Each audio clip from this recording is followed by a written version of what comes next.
তো আজকে আমরা দেখে নিব যে শিলাবৃষ্টি কাকে বলে, শিলাবৃষ্টি কি, শিলাবৃষ্টির সংজ্ঞা দাও, শিলাবৃষ্টি বলতে কি বোঝায় বা শিলাবৃষ্টি বলতে কি বুঝো। তো এই একটা প্রশ্নের উত্তর আমরা জেনে নেব। তো এর আগে তোমরা চ্যানেল নতুন হয়ে থাকলে চ্যানেলটাকে সাবস্ক্রাইব করবে, অল নোটিফিকেশন করবে, ভিডিওতে লাইক করবে। যদি আরো কোনো প্রশ্নের উত্তর লাগে তো অবশ্যই কমেন্ট বক্সে বলে দেবে।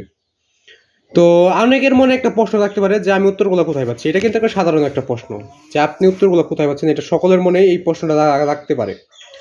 তো আমি উত্তরগুলো কোথায় পাচ্ছি, তো আমরা যেভাবে শিখছি সেভাবে তোমাদেরকে শেখাই দিচ্ছি। আমি বর্তমানে কলেজ সেকেন্ড ইয়ার বা ইন্টার সেকেন্ড ইয়ার পড়তেছি, তো আমাদের যেভাবে শেখানো হয়েছে ওইভাবে তোমাদেরকে শিখিয়ে দিচ্ছি।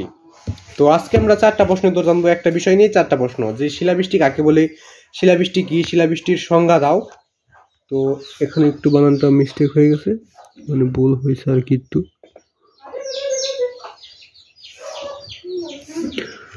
তো এই যে খণ্ডিত হবে, এখানে সংজ্ঞা বানানটা একটু ঠিক করে নেবে, এখানে একটু কাটাছেড়া হয়ে গেছে।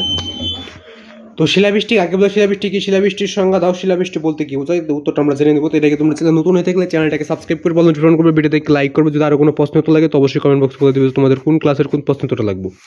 তোমাদের যেটা লাগবে আমি কিন্তু ওইটাই দিয়ে দেবো। তাই শুধুমাত্র কি করতে হবে, তোমাদের কমেন্ট বক্সে বলে যেতে হবে যে তোমাদের কোনটা লাগবে। যেটা লাগবে ওইটা অবশ্যই কমেন্ট বক্সে বলে যাবে, তাহলে কিন্তু তোমাদেরকে দিয়ে দেওয়া হবে। তো আজকে শুধু আমরা শিলাবৃষ্টি কি, শিলাবৃষ্টির সংজ্ঞা দাও, শিলাবৃষ্টি বলতে কি বোঝায় বা শিলাবৃষ্টি বলতে কি বোঝায়, তো উত্তরটা আমরা নিচে দেখে নেব। এবং সকলের প্রতি আমার সালাম, আসসালামু আলাইকুম। তো সকলে ইসলামের জবাবটা দিয়ে নেবে, তারা ইসলাম ধর্ম বা মুসলমান রয়েছে। সকলের প্রতি আমার সালাম, আসসালামু আলাইকুম। তো সকলে ইসলামের জবাবটা অবশ্যই দিয়ে নেবে। এবং যদি আরো কোনো প্রশ্ন লাগে ওটা কমেন্ট বক্সে বলবে। তো সকলে চ্যানেলটাকে সাবস্ক্রাইব করবে, সকলে একটা করে সাবস্ক্রাইব করে যাবে, যেন তোমাদের জন্য বেশি বেশি ভিডিও করতে পারি। তোমাদের একটা করে সাবস্ক্রাইব আর নতুন ভিডিও করার অনুপ্রেরণা যোগায়, তাই সকলে একটা করে সাবস্ক্রাইব করে নেবে।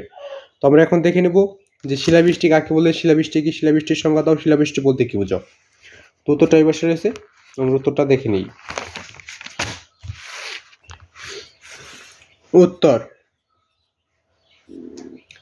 মেঘের পানি কণাগুলো খুব বেশি ঠান্ডা হয়ে গেলে বরফে পরিণত হয় এবং বরফ আকারে পৃথিবীতে নেমে আসে, তাকে শিলাবৃষ্টি বলে। তো লেখাগুলো একটু খারাপ হয়েছে, কারণ হলো যে অনেকগুলো প্রশ্ন লিখতে হয়, তার জন্য কিন্তু একটু খারাপ হয়ে যায়, তবে বোঝা যায় আর কি। তো আমি বলে দিচ্ছি, তোমাদের দেখাই দিচ্ছি। তো মেঘের পানি কণাগুলো খুব বেশি ঠান্ডা হয়ে গেলে বরফে পরিণত হয় এবং বরফ আকারে পৃথিবীতে নেমে আসে, তাকে শিলাবৃষ্টি বলে। তো আমি আরেকবার বলে দিচ্ছি, দেখো, তারপর ভিডিওটা আর কি অফ করে দেবো এবং সকলে চ্যানেলটাকে সাবস্ক্রাইব করে নেবে। তো মেঘের পানি কণাগুলো খুব বেশি ঠান্ডা হয়ে গেলে বরফে পরিণত হয় এবং বরফ আকারে পৃথিবীতে নেমে আসে, তাকে শিলাবৃষ্টি বলে। তো এটি ছিল আজকের প্রশ্নের উত্তর। আর যদি কোনো প্রশ্ন লাগে তো অবশ্যই কমেন্ট বক্সে বলে দিবে। তো আজকে আমাকে এখানে বিদায় দিতে হচ্ছে, আবার দেখা হবে পরবর্তী কোনো একটা ভিডিওতে। তো সে বন্ধু সকলে ভালো থাকবে, সুস্থ থাকবে। আজকে এখানে বিদায় নিচ্ছি, খুদা হাফেজ।